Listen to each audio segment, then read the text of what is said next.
Public reaction to such claims inevitably fractures along familiar partisan lines, yet the deeper concern transcends party. Many Americans who disagree sharply with Senator Kelly's views would still recoil at the idea that dissent, however strident, could be reframed as sedition by executive officials or their allies. Sedition, in its legal sense, involves incitement against the authority of the state with the intent to overthrow or undermine it by force. The bar is intentionally high, because a republic that labels opposition as treason ceases to be a republic in any meaningful sense. The Supreme Court's jurisprudence, from Brandenburg v. Ohio onward, has consistently held that speech may only be punished when it is directed to inciting imminent lawless action and is likely to produce such action. Anything less, however offensive or controversial, remains protected. The political context surrounding such accusations cannot be ignored. The United States is living through a period of intense polarization, where institutions once regarded as neutral referees are increasingly pulled into partisan struggle. The military, long one of the most trusted institutions in American life, has not been immune. Debates over diversity initiatives, the public comments of retired officers, and the role of the armed forces in domestic crises have all become flashpoints. In that environment, statements by Pentagon officials or prominent political figures carry amplified consequences. Even the perception that the Department of Defense could be used to punish political speech risks eroding public confidence and feeding narratives that the military is being weaponized in ideological battles. Historical precedent offers cautionary lessons. After the Civil War, questions of loyalty and punishment loomed large, but the nation ultimately chose reconciliation over widespread retribution, recognizing that a durable peace required restraint. In the aftermath of Vietnam, when dissent within and outside the military was fierce, reforms were enacted to reaffirm the principle that service members do not surrender their citizenship at the gates of a base. More recently, the post-9/11 era saw expansions of executive power justified by security concerns, some of which were later rolled back or constrained after courts and Congress reasserted constitutional limits. Each cycle reflects the same underlying truth: fear and anger can push policy beyond democratic norms, and only deliberate adherence to constitutional principles pulls it back. The role of Congress in such matters is central, not peripheral. As a co-equal branch of government, Congress has authority over military funding, structure, and oversight. A senator's speech, whether praised or condemned, falls squarely within the legislative sphere protected by the Speech or Debate Clause, which was designed precisely to prevent intimidation or retaliation by the executive. While that clause does not provide blanket immunity for all actions, it reflects a foundational commitment to robust debate. If executive agencies were perceived as retaliating against legislators for their speech, it would represent not merely an administrative dispute but a constitutional crisis touching the separation of powers. Public sentiment, meanwhile, is shaped by fatigue as much as by ideology. Many Americans are weary of constant outrage and the escalation of rhetoric that paints political opponents as enemies of the state. They sense, often intuitively, that democracy depends not on unanimity but on the ability to argue fiercely without resorting to coercion. Polling over decades has shown consistent support for free speech, even for unpopular views, alongside concern about the misuse of government power. That tension defines the American experiment, and moments like this test whether the nation still understands the difference between disagreement and disloyalty. Policy shifts within the Department of Defense over the years have emphasized the importance of apolitical professionalism.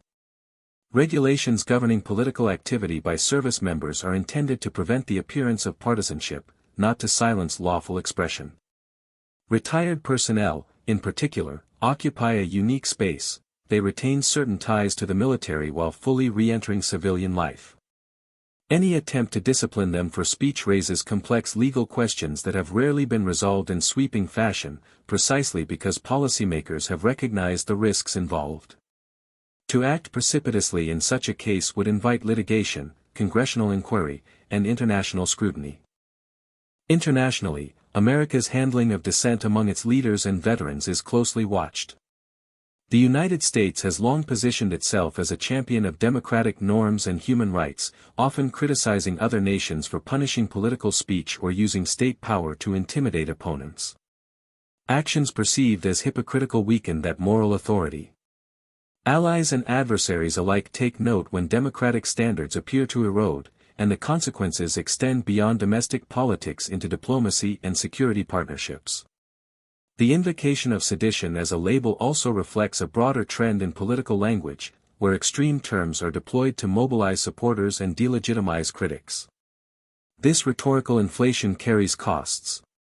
When everything is framed as an existential threat, the public becomes desensitized, and genuine dangers are harder to identify. The law, however, cannot operate on rhetoric alone. It demands evidence, intent, and due process. Any deviation from those standards in a high-profile case would set precedents that could be used in less visible, more troubling ways. The American system was designed with the expectation that ambition would counter ambition, that no single actor could dominate without resistance from others. In this scenario, that means scrutiny from courts, oversight committees, inspectors general, and the press. It also means responsibility on the part of political leaders to temper their language and respect institutional boundaries. The framers did not imagine a politics free of conflict, but they did imagine one constrained by rules that protect liberty even in moments of anger. As the debate unfolds, it forces a reckoning with fundamental questions about what it means to serve the nation and to criticize it. Many of the most revered figures in American history, from abolitionists to civil rights leaders, were accused in their time of undermining order or threatening stability. With the benefit of hindsight, the nation recognizes that dissent was not a weakness but a catalyst for progress. That does not mean all dissent is virtuous or all criticism wise, but it does mean that the default posture of a democracy should be tolerance, not punishment. The future direction of the country depends in part on how such moments are handled. If institutions respond with restraint, reaffirming constitutional principles and clarifying the limits of their authority, trust can be rebuilt. If they respond with overreach, the damage may linger long after the headlines fade.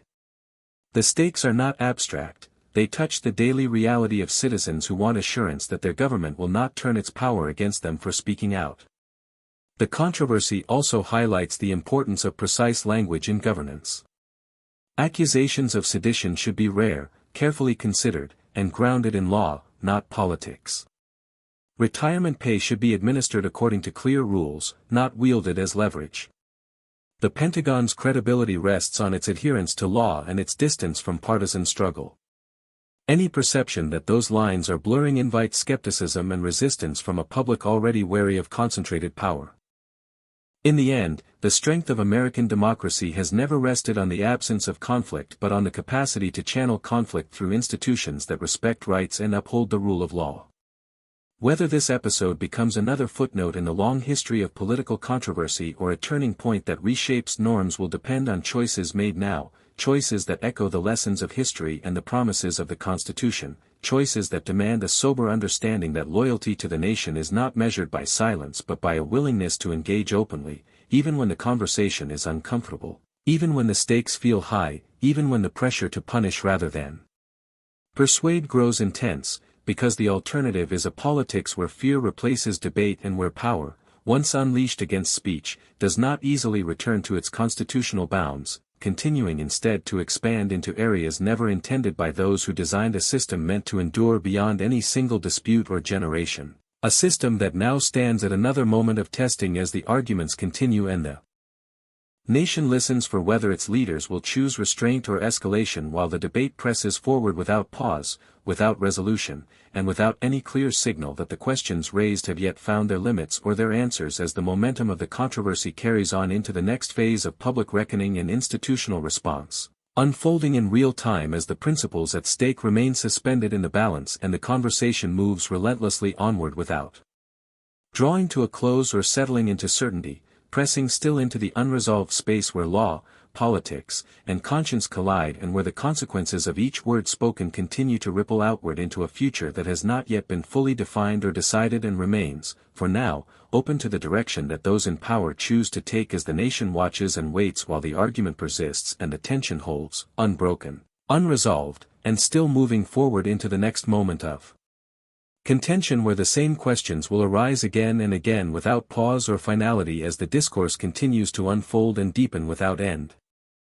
The claim that the Pentagon would move to cut the military retirement pay of Senator Mark Kelly over what has been described as a seditious video lands like a thunderclap in the already charged atmosphere of American politics, because it touches nerves that run deep through the republic: civilian control of the military, the boundaries of free expression, the meaning of dissent, and the enduring tension between national security and democratic accountability.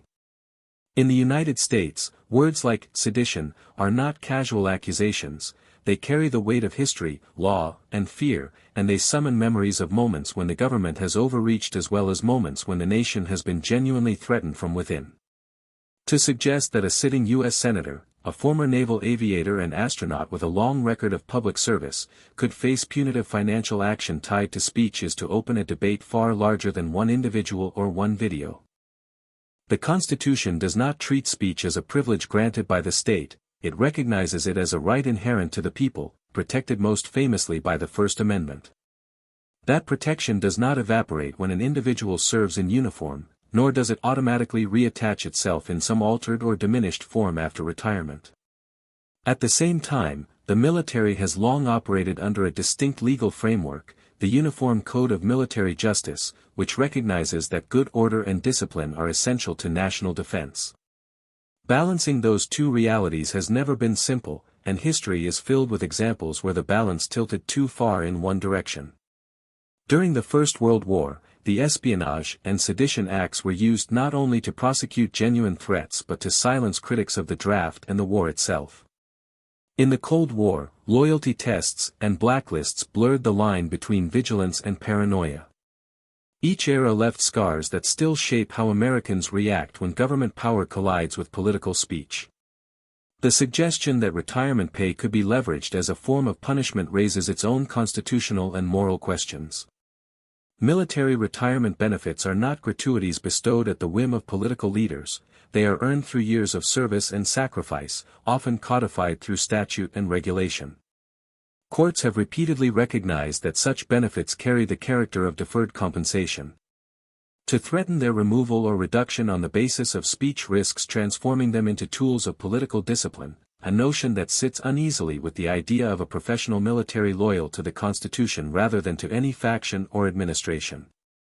If financial penalties can be imposed retroactively for speech deemed objectionable by those in power, the chilling effect on democratic participation would be immediate and profound.